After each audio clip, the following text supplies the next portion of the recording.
সুপ্রিয় দর্শক, আসসালামু আলাইকুম। আপনাদের সবাইকে স্বাগত জানাচ্ছি এখনকার আলোচনায়।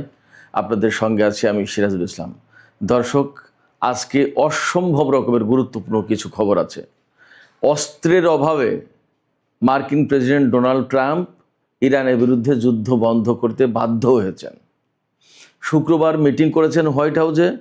সেখানে গুরুত্বপূর্ণ সব মন্ত্রী, মিনিস্টার, ভাইস প্রেসিডেন্ট এবং মার্কিন সামরিক বাহিনীর প্রধান ছিলেন। যুদ্ধ চালাতে চেয়েছিলেন ডোনাল্ড ট্রাম্প।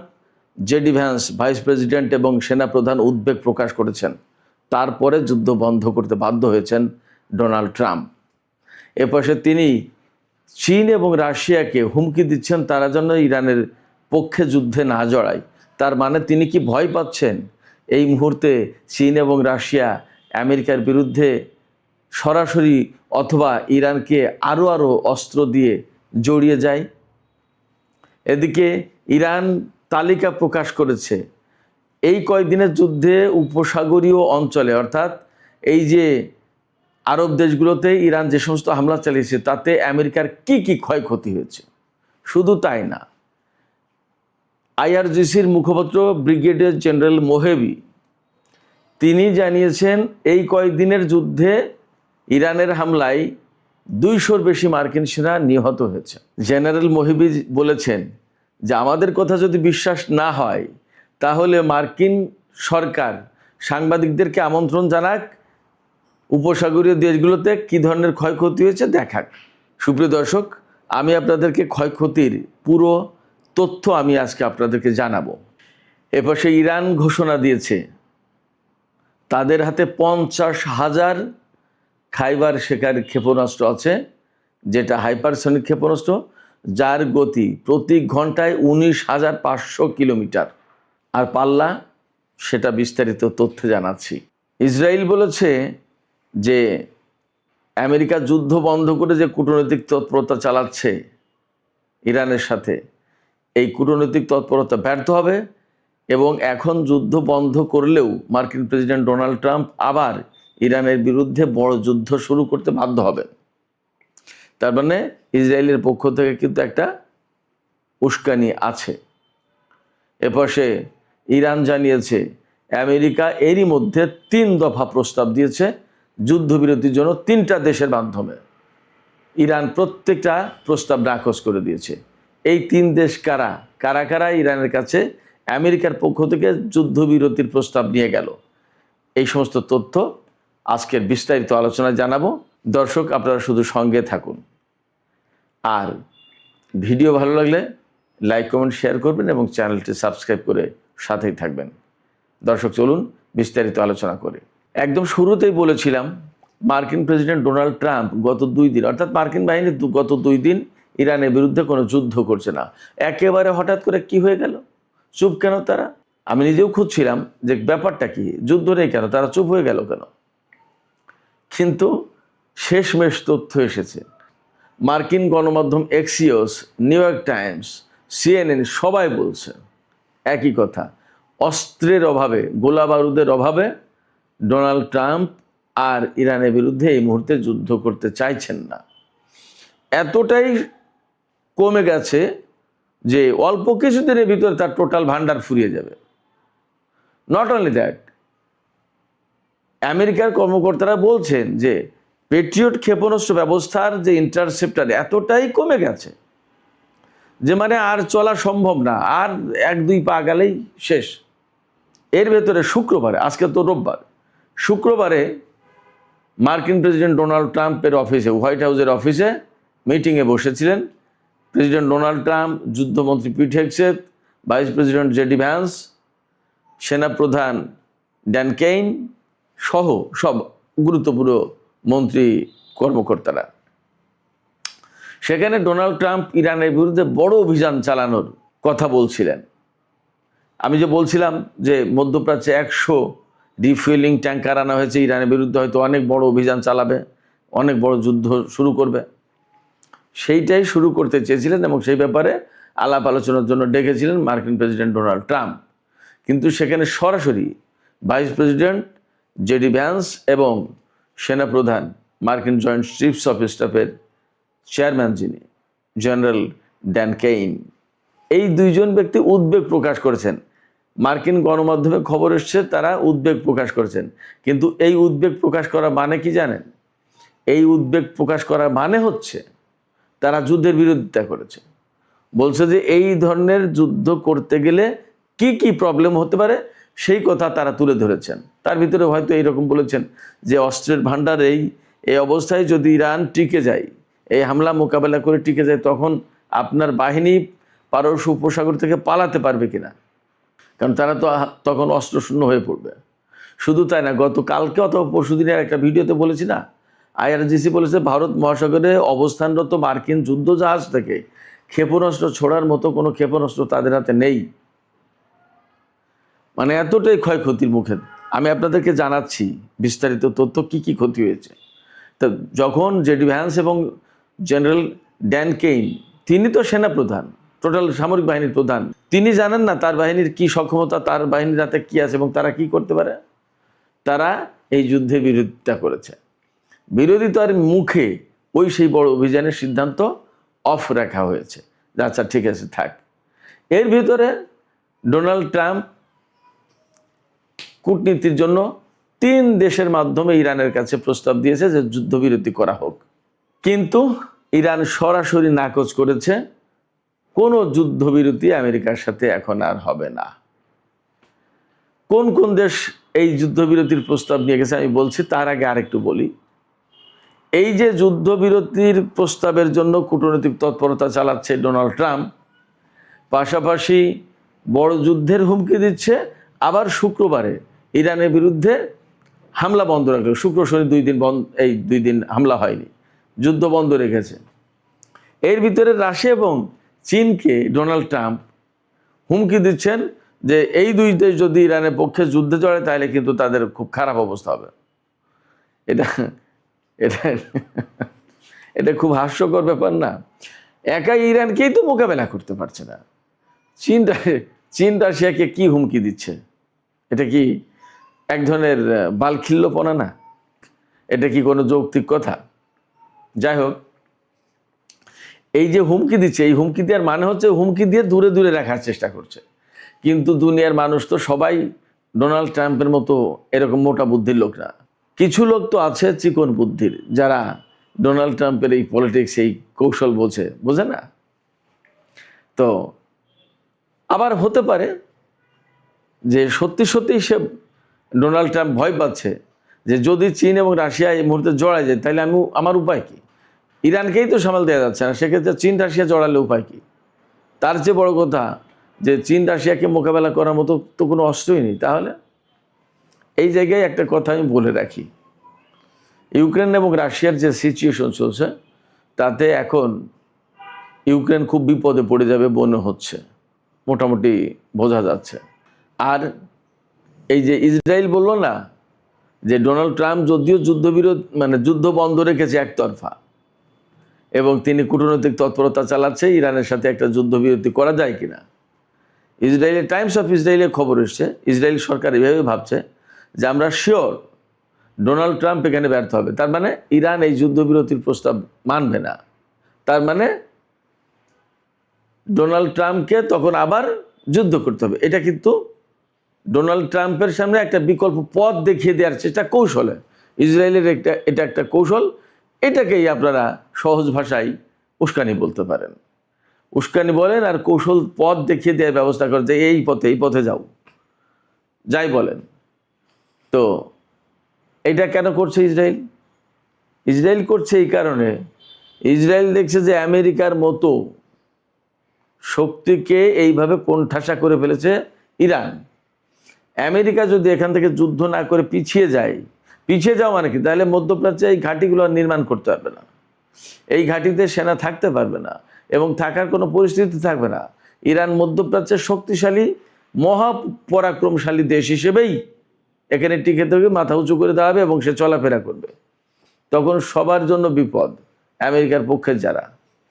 তাহলে কি করতে হবে? অতএব আরেকবার যুদ্ধ করে অ্যাট এনি কস্ট ইরানকে যুদ্ধের ভিতরে রেখে ক্ষতিগ্রস্ত করে দিতেই হবে। এইরকম চেষ্টা তদবির তারা চালাচ্ছে। কেন চালাচ্ছে? তারা ভয় পাচ্ছে যে ইরান যদি টিকে যায়, আমেরিকা যদি হেরে যায়, তাহলে ইসরায়েলের অস্তিত্ব নিয়ে টানাটানি পড়বে। ইসরায়েল সত্যি সত্যি মহা টেনশনে আছে। এবার আসুন, আমি আপনাদেরকে কথা দিয়েছিলাম যে আমেরিকার কি কি ক্ষয়ক্ষতি করতে পেরেছে ইরান, সেই তালিকা প্রকাশ করেছে। সেই তালিকাটাই আমি আপনাদেরকে একটু শোনাই, আপনারা একটু শোনেন। তবে তার আগে একটু বলে রাখি, ইরানের আইআরজিসির যে মুখপাত্র ব্রিগেডিয়ার জেনারেল হোসেন মোহেবি, তিনি আরও দুটো তথ্য জানিয়েছেন। একটা তথ্য হচ্ছে যে এই গত যে 13 দিনের যে যুদ্ধটা হলো, এই ইসলামাবাদ সমঝোতা স্মারক সই হওয়ার পরে যে যুদ্ধটা লাগলো, ডোনাল্ড ট্রাম্প তুরস্কে এসে ঘোষণা দিলেন যে ডিল ইজ ওভার, এরপর থেকে এই 13 দিনের যুদ্ধে আমেরিকার 200-র বেশি সেনা নিহত হয়েছে, জেনারেল মোহেবি বলছেন, দাবি করেছেন। এবং তিনি বলছেন যে আহত সেনার পরিমাণ আরও অনেক বেশি, কিন্তু মার্কিন সরকার এই তথ্য গোপন করছেন। এটা গেলে একটা তথ্য। আরেকটা হচ্ছে ইরানের হাতে 50,000 খাইবার শেখান ক্ষেপণাস্ত্র রয়েছে, যার পাল্লা হচ্ছে 2450, অর্থাৎ 2450 কিলোমিটার দূরে গিয়ে আঘাত হানতে পারে। এই ক্ষেপণাস্ত্র দিয়ে ইউক্রেনে আঘাত আনা সম্ভব। যাই হোক, তো ইরানের হাতে 50,000 খাইবার শেখান ক্ষেপণাস্ত্র আছে, হাইপারসনিক ক্ষেপণাস্ত্র। ছোট বড় মিলিয়েই কোনোটার 500 কেজি ওয়ারহেড বহনের ক্ষমতা আছে, কোনোটার 1500। ছোট বড় মিলে খাইবার শেখানের সবচেয়ে কম পাল্লা যেটা, সেটা হচ্ছে 1450 কিলোমিটার থেকে 2450 কিলোমিটার, 2000 পাল্লার ক্ষেপণাস্ত্র আছে এই খাইবার শেখান। অর্থাৎ এই খাইবার শেখানের ভেরিয়েন্ট আছে কয়েক রকমের, এবং এদের গতি, সর্বোচ্চ গতি হচ্ছে প্রতি ঘন্টায় 19,500 কিলোমিটার যেতে পারে। তার মানে ইরান থেকে ইসরায়েলে যেতে কয়েক মিনিটের ব্যাপার।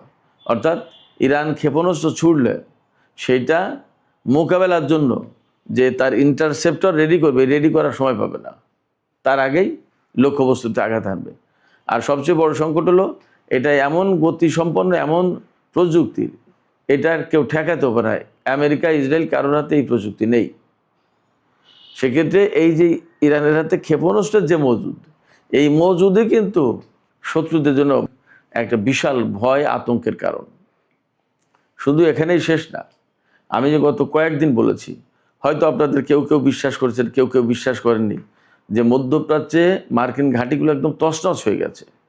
আমি অনেক বলেছি, অমুক ঘাঁটি নষ্ট হয়েছে, অমুক ঘাঁটি নষ্ট হয়েছে, এতগুলো হ্যাঙ্গার হলো, এই বিমান গেল, এই সমস্ত টুকটাক করে দিনে কম বেশি বলেছি। আজকে সমস্ত তথ্য এসেছে। তো তার আগে আমি আরেকটা তথ্য জানাই। ওই যে বলছিলাম যে আমেরিকা 3টি দেশের মাধ্যমে ইরানের কাছে যুদ্ধবিরতির প্রস্তাব দিয়েছে এই কয়দিনের ভেতরে, কিন্তু ইরান সবগুলো নাকচ করে দিয়েছে। সেই 3টি দেশ হচ্ছে ইরাক, কাতার এবং পাকিস্তান। এই 3 দেশের মাধ্যমে ইরানের কাছে যুদ্ধবিরতির প্রস্তাব দেওয়া হয়েছিল। এই তথ্য জানিয়েছেন ইরানের জাতীয় সংসদের স্পিকার বাকের কলিবাফ। তিনি জানান যে এই যুদ্ধবিরতির প্রস্তাব সবগুলো নাকচ করে দেওয়া হয়েছে। ইরান এখন আর যুদ্ধবিরতির কথা ভাবছে না, এই কারণে যে ডোনাল্ড ট্রাম্পকে বিশ্বাস করা যায় না, তিনি চুক্তি রাখেন না, রাখবেন না। আবার আমাদের সাথে যুদ্ধবিরতিতে 10 দিনের যুদ্ধবিরতিতে আসবেন, তার মানে তিনি আরেকটু গুছিয়ে নেবেন, এবং গুছিয়ে নেওয়ার মানেই হচ্ছে আমাদের সাথে আবার যুদ্ধ করবেন। তো যুদ্ধই যখন করতে হবে, তাহলে একদম বিরতিহীনভাবেই যুদ্ধ করে এর একটা এসপার করি। এইবার আসুন, আমি সেই তথ্যগুলো জানাই আমেরিকার এই মধ্যপ্রাচ্য অঞ্চলে কি কি ক্ষয়ক্ষতি হয়েছে সেই তথ্য। অনেক বড় লিস্ট, 1টা 2টা 5টা 10টা না, বহু।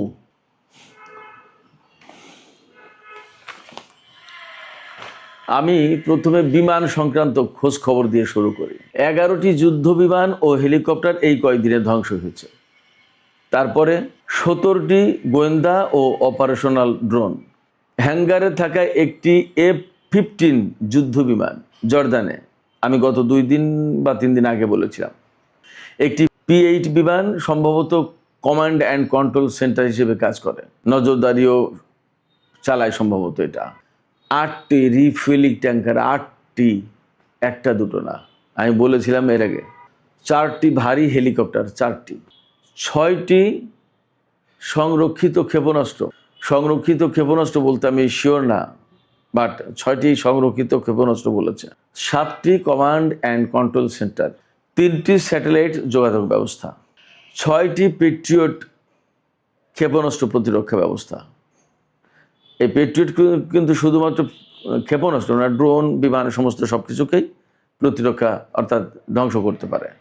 3টি আকাশ ও সমুদ্র নজরদারি এবং মনিটরিং রেডার, 8টি প্রাথমিক শনাক্তকরণ ও সতর্কীকরণ রেডার সিস্টেম, 7টি এয়ার মিসাইল ডিফেন্স সিস্টেমের রেডার, 3টি ইপিএস রেডার সিস্টেম, 5টি দীর্ঘ পাল্লার রেডার, অর্থাৎ এই রেডার দিয়ে সম্ভবত 5000 কিলোমিটার দূরের লক্ষ্যবস্তুও শনাক্ত করা যায়, কোথায় কি হচ্ছে না হচ্ছে সমস্ত সবকিছু দেখা যায়। 2টি এয়ার ডিফেন্স রেডার, 1টি কৌশলগত রেডার কমপ্লেক্স, 3টি সহায়তা ও লজিস্টিক কেন্দ্র, 12টি জ্বালানি সংরক্ষণ ট্যাঙ্ক অর্থাৎ তেল দেখার ট্যাঙ্ক 12টি, নৌযান অর্থাৎ যুদ্ধজাহাজ এবং বিমানের যন্ত্রাংশ, পার্টস অ্যান্ড স্পেয়ার এগুলো রাখার 17টি সংরক্ষণাগার, 17টি, 6টি ক্ষেপণাস্ত্র গুদাম, মিসাইল ডিপো 6টি, অর্থাৎ ভারত মহাসাগরের যুদ্ধজাহাজগুলোর মিসাইল যে কমে গেছে, ফুরিয়ে গেছে, কোথা থেকে এই ধ্বংস করে দিয়েছে। 6টি MQ-9 রিপার ড্রোনের হ্যাঙ্গার, 1টি F-15 যুদ্ধ বিমানের প্রস্তুতি শেড, অর্থাৎ যে শেডের নিচেই বিমান রেখে তাকে যুদ্ধের জন্য রেডি করা হয়, 1টি ড্রোন শেড, ড্রোনের হ্যাঙ্গার, যেখানে 8টি ব্র্যান্ড নিউ ড্রোন ছিল, সব শুদ্ধ ধ্বংস, 2টি কমান্ড সেন্টার, 1টি বিমানবাহী রণতরীর জ্বালানি সরবরাহের প্ল্যাটফর্ম, অর্থাৎ বিমানবাহী রণতরীতে জ্বালানি সরবরাহ করতে হবে এইরকম একটা প্ল্যাটফর্ম ধ্বংস করে দিয়েছে, 1টি P-8 বিমানের হ্যাঙ্গার, 4টি হাইমার্স ক্ষেপণাস্ত্র প্ল্যাটফর্ম ধ্বংস হয়েছে, 5টি যুদ্ধ বিমানের হ্যাঙ্গার, আগে বলেছি ক্ষেপণাস্ত্র হ্যাঙ্গার, 4টি পেট্রিয়ট ক্ষেপণাস্ত্র প্রতিরক্ষা ব্যবস্থা, 4টি পেট্রিয়ট ক্ষেপণাস্ত্র প্রতিরক্ষা ব্যবস্থার কমপ্লেক্স, 6টি ক্ষেপণাস্ত্র লঞ্চার প্ল্যাটফর্ম, 1টি জ্বালানি পাম্পিং স্টেশন, 2টি সিগন্যাল যোগাযোগ কেন্দ্র, 1টি গোয়েন্দা ডেটা সেন্টার, 1টি AI সেন্টার যেটা বাহরাইনে ছিল, অ্যামাজনের যে ডেটা সেন্টার এটা ধ্বংস হয়ে গেছে, 1টি রিমোট কন্ট্রোলড নৌযান সংরক্ষণ কেন্দ্র, অর্থাৎ এই নৌযান রিমোট কন্ট্রোলের মাধ্যমে কন্ট্রোল করা যায়, এইরকম একটা সংরক্ষণ কেন্দ্র ধ্বংস হয়ে গেছে, 4টি যুদ্ধ বিমানের হ্যাঙ্গার ধ্বংস হয়েছে, 6টি বিমান উড্ডয়ন এবং পার্কিং র্যাম্প এই মোটামুটি ধ্বংস হয়েছে। তাহলে ইরাক, কুয়েত, বাহরাইন, কাতার, সংযুক্ত আরব আমিরাত, সৌদি আরব এবং জর্দানের আমেরিকার আসলে বাকি আছে কি? এবং ইসরায়েলে যে যুদ্ধ বিমান নিয়ে যাওয়ার কথা আমি বলেছিলাম, আরও কয়েকদিন আগে খবর দিয়েছিলাম, রিফুয়েলিং ট্যাঙ্কার ইসরায়েলে রাখছে, কেন রাখছে? আগেই বলেছিলাম যে হয় মধ্যপ্রাচ্যের ঘাঁটিগুলোতে রাখার মতো অবস্থা নেই, ওখানে নিয়ে গেছে, নিতে বাধ্য হয়েছে, অথবা ইরানের উপরে ব্যাপক হামলা চালাবে, তাই দুটোই সত্য। মধ্যপ্রাচ্যের ঘাঁটিগুলো তো ধ্বংস, এখানে রাখার মতো জায়গা নেই, এটা একটা ব্যাপার। আর একটা ব্যাপার, ইরানের বিরুদ্ধে তারা মরণ কামড় দিতে চায়, যে এত যুদ্ধ করেও পারছি না, একবার শেষ করে দেবে ইরানকে, এইভাবে দিতে চাই। কিন্তু আসলে মার্কিন প্রশাসন যতই যায় কিছু করুক না কেন, তারা ইরানকে পরাজিত করতে পারবে না। এখন সবচেয়ে বড় সংকটে পড়েছে যেটা, দুটো, একটা হচ্ছে আমেরিকার অস্ত্র তো প্রায় শেষ, এই অস্ত্রের অভাবে অ্যাকচুয়ালি যুদ্ধ বন্ধ করে দিতে বাধ্য হলো, কারণ তার মিনিমাম যে একটা লেভেলের অস্ত্র থাকতে একটা দেশের নিরাপত্তার জন্য, সেই লেভেলের নিচেই নেমে গেছে। অতএব এখন তার আর যুদ্ধ করার মতো অবস্থা নেই, এটা গেলে একটা বিষয়। আর একটা বিষয়, আমেরিকার হাতে যে কৌশলগত, অর্থাৎ একদম বিপদের দিনে যেটুকু তেল রাখতে হয় তারও নিচেই সবচেয়ে কৌশলগত তেলের মজুদ 1983 সালে কমে গেছিল, 1983 সালের লেভেলে পৌঁছেছে এবার। তেলের মজুদও তার হাতে শেষ, আর কয়েকদিন যেতে পারে বড়দের, তারপরে কি হবে? এবং যা পরিস্থিতি, আগামী কয়েকদিনের ভিতরে বিভিন্ন অঙ্গন থেকে ফোরকাস্ট দেওয়া হচ্ছে যে তেলের ব্যারেল $124 পৌঁছাবে। $124 তো সামান্য। এই বাব আল মানদেব প্রণালী এবং হরমুজ প্রণালী যদি এইভাবে আটকে রাখে এবং যুদ্ধ যদি চলতে থাকে, তাহলে এই তেলের ব্যারেল $200 যাবে। তখন কি করবে? এই রকমের নানান রকমের সংকট আছে। এই প্রেক্ষাপটে ইরানের পক্ষ থেকে পরিষ্কার বক্তব্য হরমুজ প্রণালী তাদের কন্ট্রোলে থাকবে, এটা মেনে নিয়ে আমেরিকাকে মধ্যপ্রাচ্য থেকে সরতে হবে যুদ্ধ বন্ধ করে, তাহলে শান্তি, আদারওয়াইজ শান্তি নেই। তো সুপ্রিয় দর্শক, আজকের আলোচনা এখানেই শেষ করতে চাইছি। আলোচনা শেষের আগে আমি আপনাদেরকে বলি, আপনাদের মতামত জানতে চাই। এই যে আমেরিকা যুদ্ধবিরতি বন্ধ করতে বাধ্য হয়েছে, এটা কি কৌশলগত কারণে নাকি অস্ত্র শেষ হয়ে যাচ্ছে বিপদ সামনে সেই জন্য? কৌশলগত কারণ বলতে বোঝাচ্ছি যে ইরানের উপরে অনেক বড় ধরনের হামলা চালাবে, তার একটা প্রস্তুতি নিচ্ছে। আসলে কোনটা? আপনাদের মতামত জানিয়ে কমেন্টে লিখতে পারেন। আর ভিডিও ভালো লাগলে লাইক, কমেন্ট, শেয়ার করুন এবং চ্যানেলটি সাবস্ক্রাইব করে সাথেই থাকবেন। দর্শক, এখনকার আলোচনা এখানেই শেষ করছি। আপনারা সবাই অনেক অনেক ভালো থাকুন। ইনশাল্লাহ দেখা হবে আবার রাতের ভিডিওতে। সবাইকে অনেক শুভকামনা জানিয়ে এখনকার মতো শেষ করছি। আল্লাহ হাফেজ।